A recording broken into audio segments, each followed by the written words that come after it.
Tell some jokes tonight. They're not funny. Trump hasn't made America great again. You guys, I love to procrastinate. So I'll tell you this joke later. That literally took me months to write. So did you guys catch the All-Star game this weekend? I wish I could be that one guy in the NBA that's just playing the best defense of his life. Like, alley-oop? Nope, not in my house. So you guys, I just had a kid like a decade ago. The best part about having a kid when your idol is Peter Pan and you make it a point to never grow up, it's awesome. So I remember as an adult playing on the playground, getting all these looks like, who's this creep right here? Then I started bringing my kid, and everybody was like, what a great dad this guy is. So I'm a fierce competitor, and I remember sitting down to play Candyland with my son for his first time ever. And he's about to win the game, but has to get up and go use the restroom. So me being the good dad that I am, flip open the next card, and it's the game-winning card. I'm like, no, fuck that. No 5-year-old is gonna beat me at Candyland. So I take the card that sends it back to the start and puts it on top. And when he gets back, he draws the card and goes to start and starts to cry. So after he gets done crying, I kick his ass at Candyland.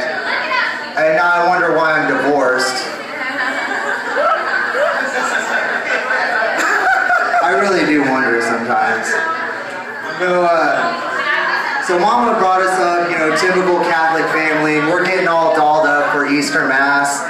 And she's like, now remember to say hi to all these people. I'm like, why, Mama? She's like, because you ain't going to see them again until Christmas. Being Catholic's going to afford you two great things. A very healthy alcoholism and an unreasonable amount of guilt for the silliest things. Like, you guys ever run into your Tuesday night bartender at your Wednesday night bar? Guess not.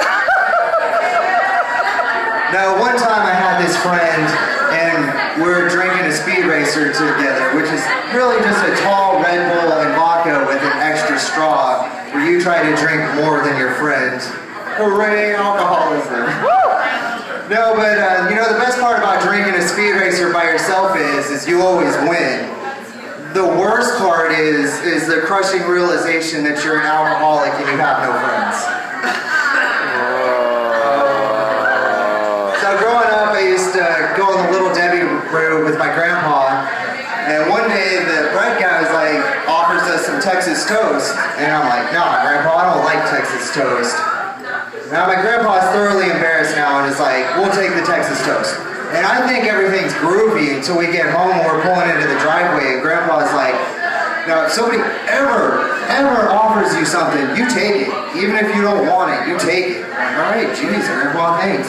So years later, somebody offers me crack cocaine. I'm just like, thanks, Grandpa. So you guys ever snort cocaine and tell jokes? I like to call those my one-liners.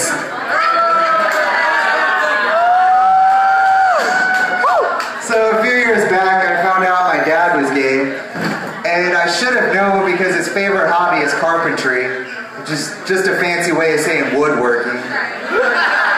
And my stepdad was like, your dad can do wonderful things with the wood. And I'm like, whoa, that is gross. This is not appropriate dinner conversation. But seriously, that fudge you guys made was delicious. That was gross. People always like, I never get hungover. Bam! Next day, you're hungover as shit. Or, I never get sick. Bam! Next day, you're out with the fucking flu. I'm always like, I never get any pussy. I still haven't gotten any pussy. But on the topic of pussy, I know nothing about it. I was raised by a gay guy and had a brother, so I am fucking clueless. And I hear these girls talking at the bar the other night about female anatomy. So what do? I grab a little piece of paper and a pencil and I'm taking fierce notes. Like, I'm back in college and I'm gonna get tested on this. I never went to college, but I'm still taking notes. And this is some of the things I learned. is women bleed from their vaginas. And so over the course of a month, women are getting prepped up to get knocked up, and then the shit doesn't happen, so their vagina is just pissed. It's like your mom cleans your room every day for a month, and you didn't say thank you. So your mom was like, fuck that, and goes Incredible Hulk on your fucking room and destroys everything. And then over the period of the next several days, throws all of that shit out of your room. So a speculum, I don't know what the actual procedure is called, but I guess it's like having an alligator shoved inside of you and then open its mouth. Fuck that. Pap smears, tiny little devil pitchforks scraping the inside of you, I'm good. And makeup is really fucking expensive. So those are the things I learned, and it really sucks to be a girl, and I'm glad to be a dude. But you know, people got all these crazy sayings like LOL and LMAO and that girl sucks a mean dick. Why would you want to suck a mean dick anyways? It's only going to be spitting in your face and getting you in hairy situations. My dick is very polite. It's going to ask you how your day was and tell you how pretty your eyes are. Thanks guys, my name's Andrew.